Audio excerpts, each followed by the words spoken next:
Today is Tuesday, October 11th, and we are exactly 4 weeks from Election Day, continuing our coverage here of Election 2022 at the Atlanta News First Digital Desk. And we are happy to be joined late this morning by Georgia Secretary of State Brad Raffensberger. And Mr. Secretary, thanks for joining us. I know it's a very, very busy time for you, but we are 4 weeks from Election Day.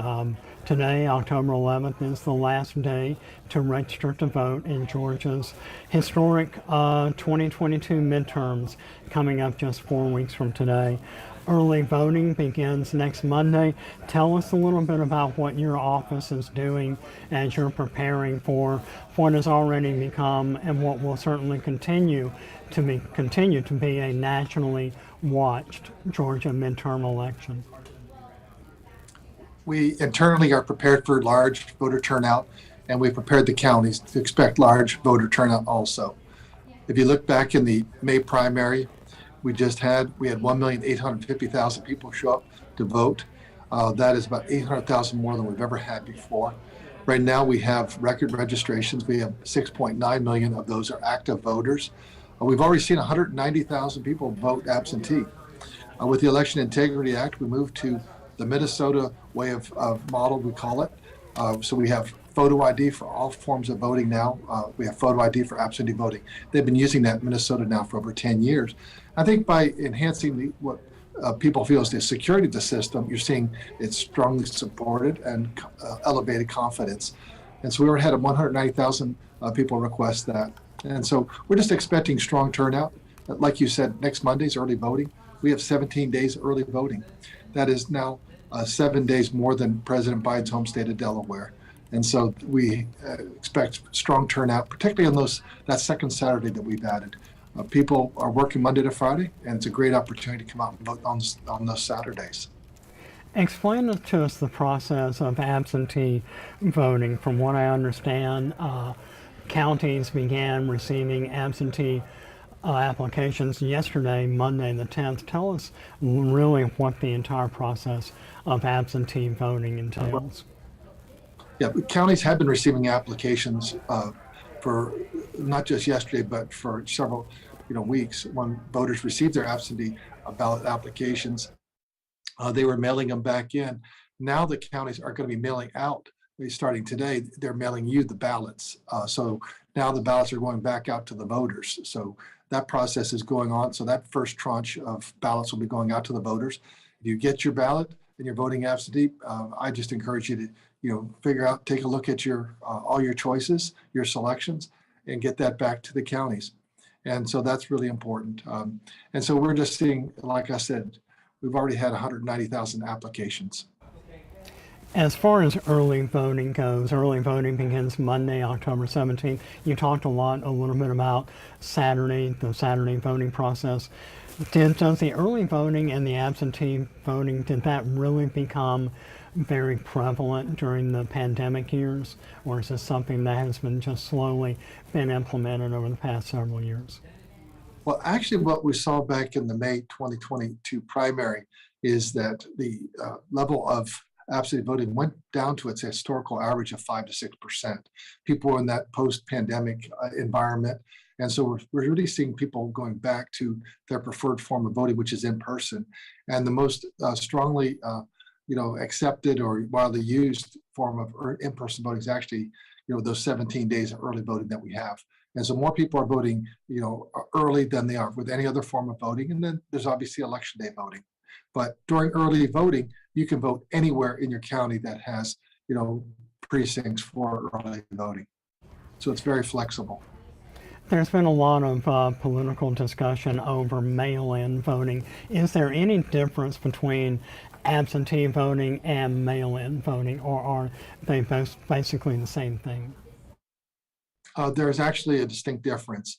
Mail-in states are states where they actually send you a live ballot without you requesting it. In Georgia, you have to request your absentee ballot, or otherwise one will not be sent to you. So there's a process for that. So you request your absentee ballot. That's photo ID based, driver's license number. And then once they've gone through the checks that verify that that is you, the voter that's requesting it, then they begin to mail out the ballots. And that started today, sending out the first set of absentee ballots. So it is different than a mail-in state, which sends out absentee ballots or mail-in ballots to everyone that's on the voter rolls. In Georgia, you request it, and then and you go through the process of being accepted. Then it comes back out to you. So as long as your driver's license number matches with what we have on record, that's then ties it back to your photo, then you'll be sent your absentee ballot. And you can track that through the My Voter page. And that leads me to my next question. Are there any changes to the actual process of registering to vote in Georgia today, being the last No. day, we only have a few more hours? Are there Yeah, any it's- changes that we're looking at? No, same process. Best place, you can do it online, email, Department of Driver Services. And so that's why we have very accurate voter rolls. When people move, typically throughout the state, they update their driver's license, and that's how we can keep up with we have a very mobile society. And it is a challenge, but we keep up with it. So with having, automated voter registration, we have some of the cleanest and most accurate voter list in the country. As you said, we do have a very mobile and active society. Tell us how the entire process of Saturday voting came about. This is something that has, to my knowledge, having lived here for a number of years, has not been implemented really up until the last 4 to 6 years. Am I correct? Right. And with the Election Integrity Act, we actually codified that every county, regardless of size, has to have 17 mandatory days of early voting, Monday to Friday, 3 weeks, plus 2 Saturdays. And then any county that wants to can elect to have 2 additional Sunday days of Sunday voting. But what we're really finding is that the Saturday voting, has a much stronger turnout than the Sunday voting. So that's something that really works well with people that are just busy with their jobs, Monday to Friday, work long hours, or can't get there because of traffic or whatever. And so it's giving voters additional opportunity to vote. And it really helps relieve that burden on the counties so they don't have to expect as many people showing up on election day. And so counties can prepare for that. But to that point, we also put into the Election Integrity Act that all lines on election day have to be shorter than 1 hour. And we've been working with the counties, giving them metrics based on how many machines they have, how many voters that they could have show up on election day to make sure that their throughput would work. And so that is a challenge that they have to work through, because you do have some of those peak hours, 10 o'clock in the morning or 2 o'clock in the afternoon, or after 5 p.m. But we want to make sure that those lines stay shorter than 1 hour, and we will be tracking that.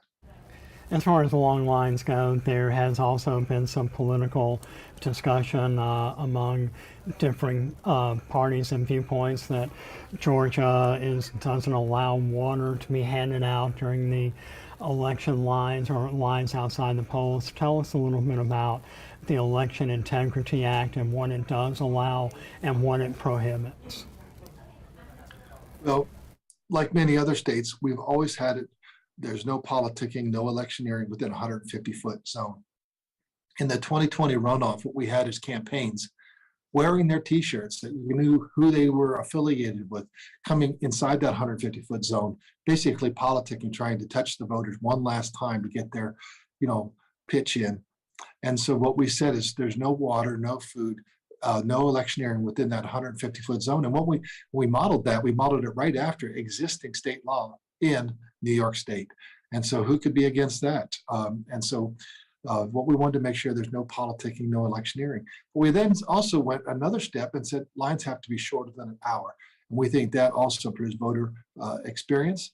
But obviously in a November day, we don't think with less than an hour line, with temperatures that by and large will be under 80 degrees. In many cases, they'll be high of 60 to 65.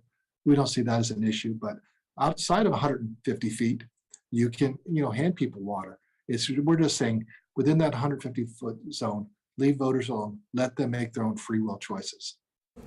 Circling back to one of the first things you mentioned when we began our conversation a little while ago, there are several 100,000 newly registered voters. Can you go over those statistics with us one more time? I believe I've seen anything from 50 to 100,000, maybe more, newly registered voters since 2018, our last gubernatorial election. Can you go over those figures for us one more time? Yeah, we're right now we have 7.8 million total registered voters. And of that, 6.9 million are active. About 900,000 are inactive, but they still are, on their voter rolls. If they show up to vote, present their ID like any other voter, then they can go ahead and vote. But so we're expecting somewhere, and obviously not all of your active voters do still, even though they're active, still don't show up. We're expecting in that between 4 to 5 million range. So let's say halfway between 4.5 million people show up, which compared to 2018, that's still a big, huge increase. We're also seeing that our numbers for registrations are up. Like I said, it's never been easier to register in Georgia. We have everything based on photo ID, what's an objective criteria. And now we have 17 days of early voting. So we really are balancing, we think, accessibility with security. And that's why we're recognized by many foundations and think tanks as #1 for election integrity. Showing up on election day, presenting a photo ID, tell us what sort of photo IDs are permissible. I mean, we're talking driver's license, passport. Driver's license number, military ID card, government issued ID card, things like that. And then we have a list of other forms of identification, same as we always have had. For in-person voting, nothing's changed. And as it relates to absentee voting, we use the same forms of ID that we do for in-person voting. So everyone is being treated the same. You mentioned that we have, so many, really hundreds of thousands of newly registered voters. To what do you attribute this? I mean, Georgia has a nationally watched Senate race that could conceivably tip the balance of power in the Senate, and we have a nationally watched governor's race. Are these things that are those things that are really driving the number of newly registered voters, or is it just a rising awareness that really every vote does count? Well, every vote does count. Also, we've had population growth, and so that's a part of it. And then voters are engaged. And without stepping, out of my lane into making sure we have fair and honest elections and getting into political, reasonings, I think that a lot of it goes to the pain points people are feeling with gas being pushing at almost $4 a gallon again, and you're looking at inflation that's now 8-9%, things like that. And so people just pocketbook issues, and people are feeling it. And so I think that's why voters are paying attention and people want to change. And so they're looking at what person that they elect can serve them best to make sure that our country continues to move forward. And so I think that's what a lot of it is. But we do have population growth, and it's never been easier to register in the state of Georgia. So that's very accessible for everyone. We are wrapping up our conversation with Georgia Secretary of State Brad Raffensberger. Mr. Secretary, any final words, any final pieces of advice that you can give voters in terms of how to interact with your office, check their voter registration stats, anything like that you want to share? Today's the last day to register. And if you have already sent in your application that's been accepted, look out for your ballot. It'll be coming to you shortly. And then get your ballot back. And then next Monday, early voting. And you have 17 days to vote early. And then obviously on election day. But enjoy the process. This is a chance for your voice to be heard. Mr. Secretary, thanks so much. Thanks for watching Atlanta News First. Thank you.